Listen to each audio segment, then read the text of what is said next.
मैंने तय किया कि ये सुझाव किसी एसी कमरे के अंदर बैठ के नहीं होने चाहिए। जनता से पूछना चाहिए, एक्सपर्ट से पूछना चाहिए, डॉक्टर्स से पूछना चाहिए कि क्या होना चाहिए। इसीलिए मैंने परसों जनता से सुझाव मांगे। 24 घंटे का टाइम था, कल शाम को 5 बजे तक का टाइम था, क्योंकि हमें भी टाइम चाहिए था पढ़ने के लिए। और 24 घंटे में आपको यकीन नहीं होगा जान के कि पौने पाँच लाख व्हाट्सएप मैसेजेस आए हमारे पास, 10,700 ईमेल आए और 39,000 लोगों ने फोन करके अपने सुझाव दिए। तो मोटे मोटे तौर पे 5 लाख से ज़्यादा सुझाव हमारे पास आए हैं। बहुत अच्छे अच्छे सुझाव लोगों ने भेजे हैं। क्या स्कूल खुलने चाहिए, कॉलेजेस खुलने चाहिए, एजुकेशनल इंस्टीट्यूशंस खुलने चाहिए? अधिकतर लोगों का कहना है कि अभी नहीं खुलने चाहिए, गर्मियों की छुट्टियों तक बंद रहने चाहिए, उसके बाद सोच सकते हैं। कुछ लोगों ने यह भी कहा कि खुलने चाहिए, लेकिन अधिकतर लोगों ने कहा कि स्कूल, कॉलेज, एजुकेशनल इंस्टीट्यूशंस गर्मी की छुट्टियों तक बंद रहने चाहिए। अधिकतर लोगों का कहना था होटल अभी नहीं खुलने चाहिए, लेकिन रेस्टोरेंट खोल दीजिए, खाने की होम डिलीवरी अलाउ कर दीजिए, टेक अवे अलाउ कर दीजिए कि लोग खरीद के और वहां से चले जाएं, वहां बैठ के ना खाएं। ऐसा कई लोगों का मानना था।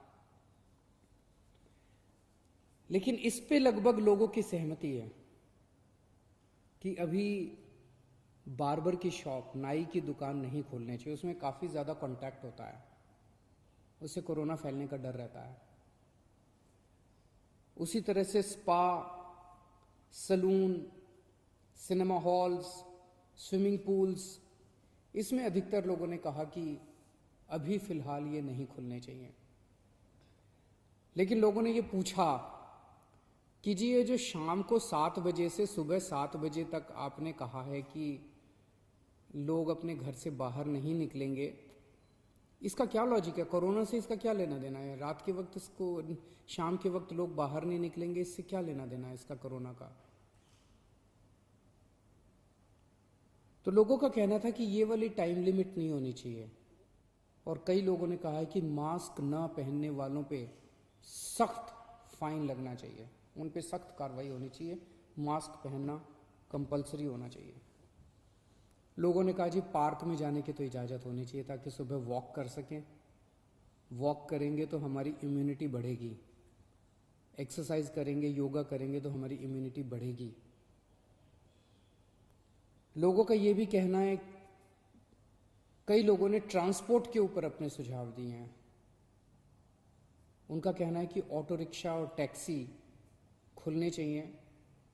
कुछ लोगों ने कहा कि एक ऑटो रिक्शा में 1 पैसेंजर अलाउड होना चाहिए, टैक्सी में केवल 2 पैसेंजर्स अलाउड होने चाहिए, हर सवारी के बाद वो डिसइंफेक्ट करें। अधिकतर लोगों ने कहा कि बसें खुलनी चाहिए, लेकिन सोशल डिस्टेंसिंग के साथ। बस में 20-25 से ज़्यादा सवारियां नहीं होनी चाहिए। कुछ लोगों का कहना है कि मेट्रो भी लिमिटेड तरीके से खोलनी चाहिए, पूरी नहीं खोलनी चाहिए। उसके ऊपर लोगों ने तरह तरह के सुझाव दिए। लिमिटेड तरीका का क्या मतलब हो सकता है? हमारे पास मार्केट एसोसिएशंस के खूब सुझाव आए हैं, कई सारी मार्केट एसोसिएशंस ने सुझाव भेजे हैं। और अधिकतर मार्केट एसोसिएशंस का ये कहना है कि मार्केट और मार्केट कॉम्प्लेक्स खुलने चाहिए। इंडस्ट्री एसोसिएशंस का कहना है कि इंडस्ट्रियल एरियाज खुलने चाहिए। वैसे तो अभी फिलहाल भी इंडस्ट्रियल एरियाज खुलना अलाउड है। कंस्ट्रक्शन की एक्टिविटीज अभी फिलहाल अलाउड है कि वहीं पे आसपास रहने वाले मजदूर ही अलाउड होने चाहिए। लेकिन उन्होंने कहा कि मजदूर तो दिल्ली में जगह जगह रहते हैं, तो दिल्ली के मजदूर अलाउड हों ऐसी व्यवस्था की जाए। लेकिन कंटेनमेंट जोन में, जो रेड जोन्स हैं दिल्ली के अंदर, कंटेनमेंट जोन्स के अंदर किसी भी तरह की एक्टिविटी अलाउ नहीं होनी चाहिए। दिल्ली में कितनी ढिलाई दी जाए, हम अपने प्रस्ताव बना के केंद्र सरकार को भेजेंगे। केंद्र सरकार फिर पूरे देश के बारे में निर्णय लेगी कि किस राज्य के अंदर केंद्र सरकार कितनी ढिलाई देने का निर्णय लेती है।